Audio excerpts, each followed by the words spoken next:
Assalamualaikum warahmatullahi wabarakatuh. Perkenalkan, kami dari kelompok 11 Manajemen Perpajakan. Di sini kami akan membahas materi tentang manajemen rugi fiskal dan penutupan usaha. Di sini kami beranggotakan yang pertama, Faridatul Qudsiyah NPM 18.0102.0042,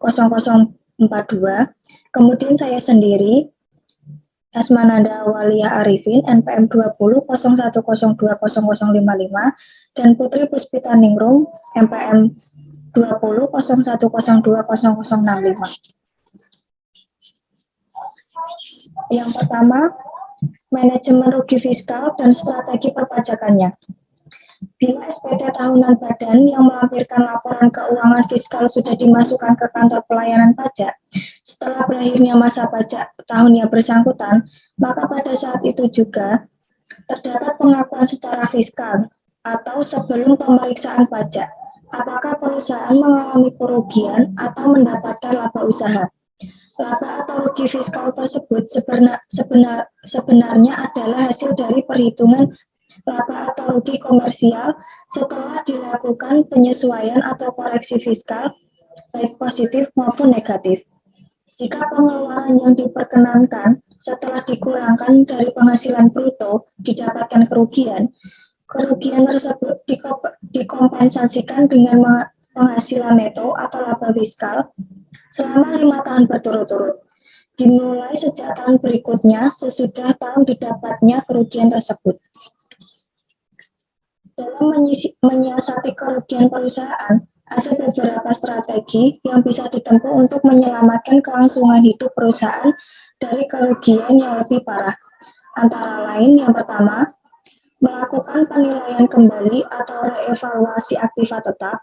Yang kedua, melakukan penggabungan usaha atau merger atau business combination.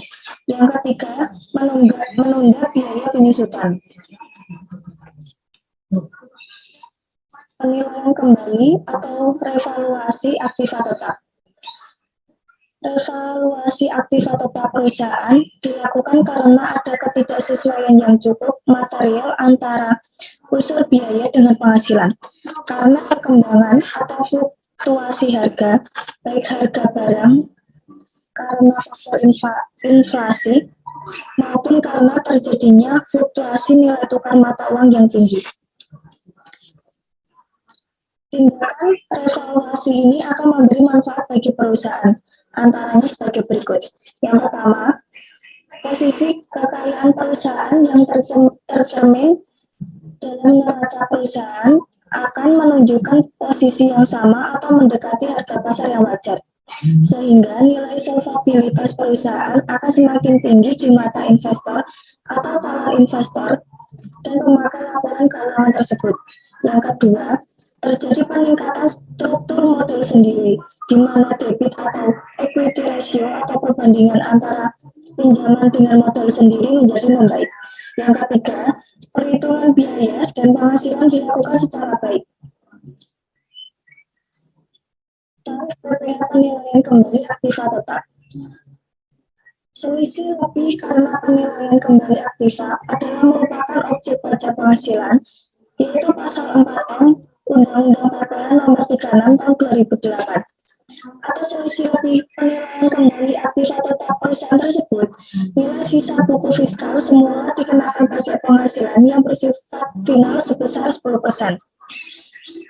Peraturan Menteri Keuangan Nomor 79 atau PMK 3 2008 dan pasal 4M Undang-Undang PPN Nomor 36 Tahun 2008 Peraturan Dirjen Pajak Nomor 12 atau PJ atau 2009 JO.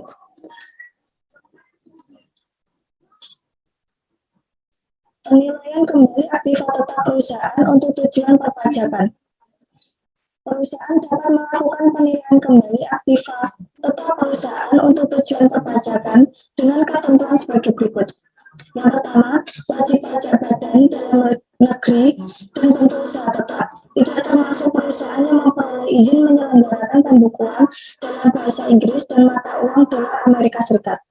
Yang kedua, Penilaian kembali aktiva tetap perusahaan untuk tujuan perpajakan dilakukan terhadap seluruh aktiva tetap berwujud, termasuk tanah yang berstatus hak milik atau hak guna bangunan, atau seluruh aktiva tetap berwujud, tidak termasuk tanah yang terletak atau berada di Indonesia, dimiliki dan dipergunakan untuk mendapatkan, menagih, dan memelihara penghasilan yang merupakan objek pajak.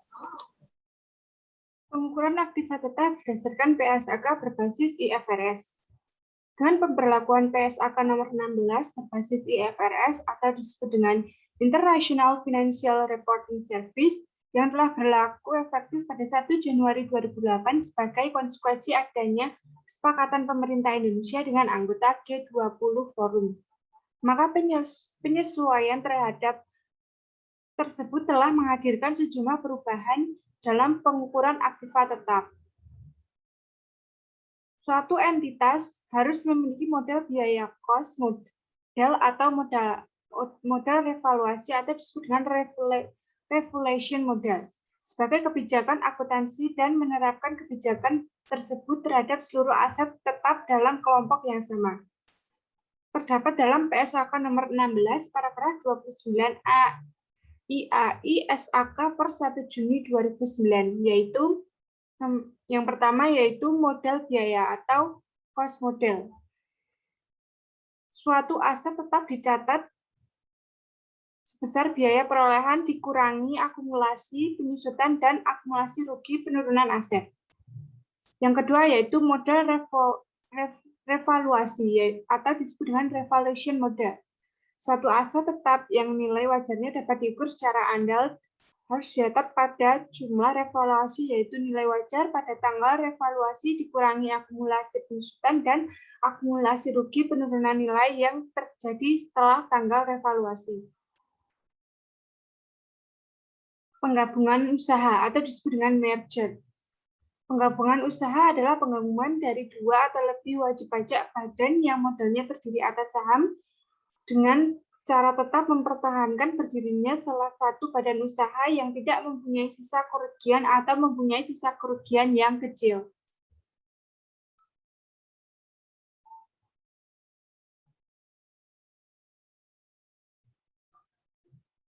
Wajib pajak melakukan merger dapat menggunakan nilai buku dengan beberapa ketentuan sebagai berikut.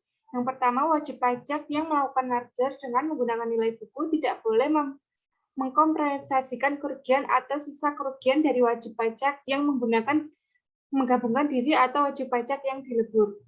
Wajib pajak yang menerima pengalihan harta mencatat nilai perolehan harta tersebut sesuai dengan nilai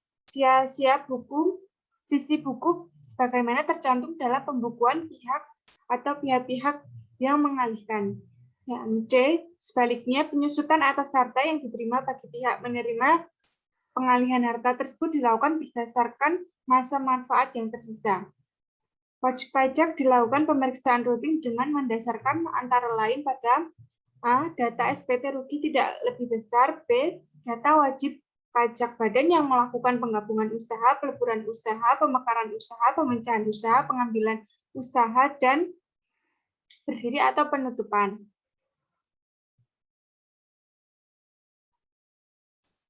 Sebagaimana tercantum dalam pembukuan pihak atau pihak-pihak yang mengalihkan Peraturan Kemenku Nomor 43 PMAK 03/2008. Dalam rangka melakukan penggabungan atau merger atau peleburan usaha atau disebut dengan konsolidasi, wajib pajak juga dapat mengajukan permohonan pengurangan biaya perolehan hak atas dan pembangunan bila terjadi pengalihan hak atas tanah atau bangunan per Dirjen Pajak nomor 29/PJ/2009. Wajib pajak yang melakukan merger memenuhi persyaratan sebagai berikut. Yang pertama, harus mengajukan permohonan kepada Direktur Jenderal Pajak dengan melampirkan alasan dan tujuan melakukan merger dan pemekaran usaha. Yang B, memenuhi seluruh utang pajak dari setiap bulan usaha yang terkait. Yang terakhir adalah memenuhi persyaratan tujuan bisnis atau business purpose test. Penundaan biaya penyusutan. Biaya penyusutan adalah harta berwujud hanya diperbolehkan bagi wajib pajak yang bergerak dalam bidang usaha tertentu dengan kriteria bahwa harta berwujud tersebut merupakan aktiva tetap yang dimiliki dan digunakan serta merupakan komoditas pokok dalam bidang usaha tertentu, yaitu A. Bidang usaha kehutanan meliputi kehutanan dan kayu. Yang kedua yaitu bidang usaha industri perkebunan, tanaman keras meliputi tanaman keras. Yang ketiga yaitu biaya bidang usaha peternakan meliputi ternak, termasuk ternak sapi dan pejantan.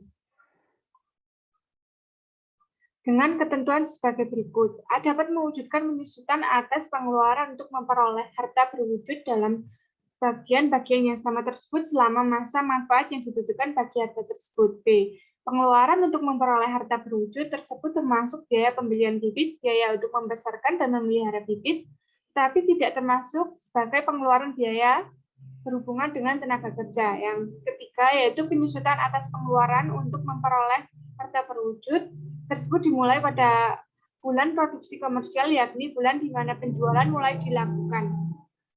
Terdapat dalam Peraturan Kemenku Nomor 249/PMAK.03/2008. Manajemen penutupan usaha dan strategi perpajakannya. Kondisi di mana perusahaan mengalami kerugian karena kemunduran kegiatan usaha atau omset usaha yang menurun drastis.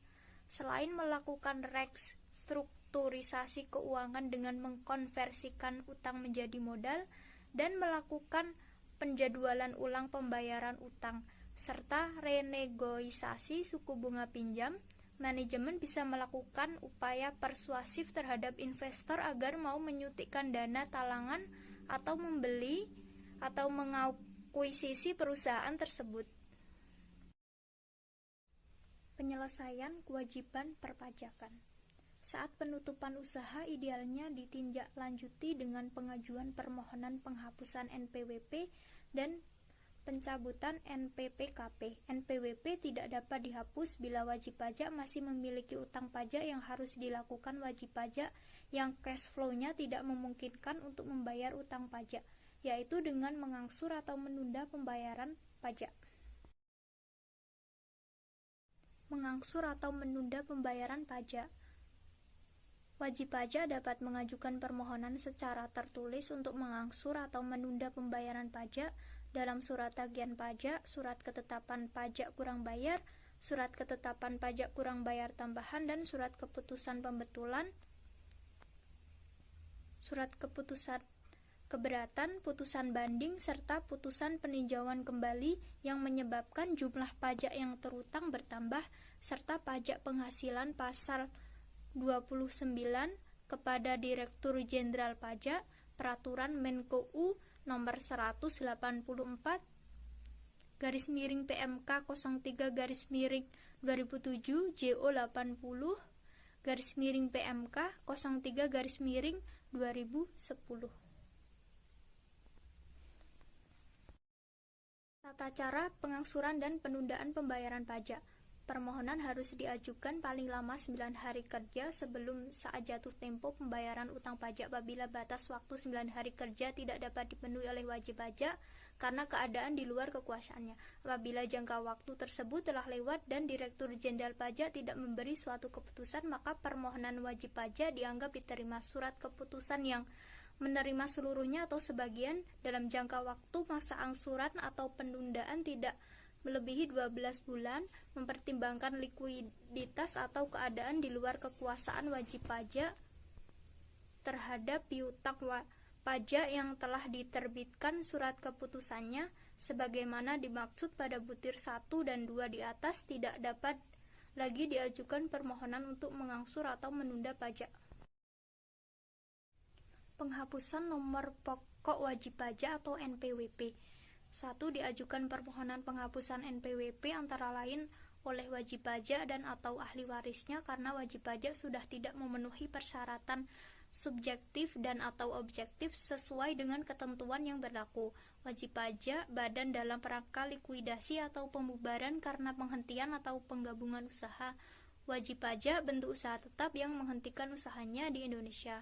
2 dianggap perlu oleh Direktorat Jenderal Pajak untuk menghapuskan NPWP dari wajib pajak yang sudah tidak memenuhi persyaratan subjektif dan atau objektif sesuai dengan ketentuan peraturan perundang-undangan perpajakan. Keputusan Dirjen Pajak atas permohonan penghapusan NPWP.